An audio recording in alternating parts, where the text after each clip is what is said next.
Good morning guys, in front of me is VIVO Y22s and let me show you how to change keyboard language on this device. First open new message or any other area where you can input some text, and here you've got your current keyboard.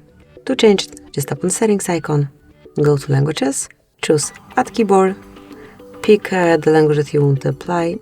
You can either scroll all the way or tap on search area and then enter the language that you want to apply.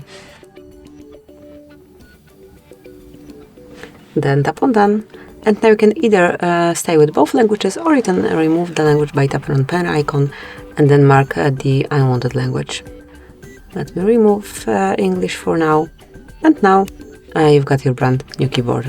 Thank you for watching, please subscribe our channel and leave the thumbs up.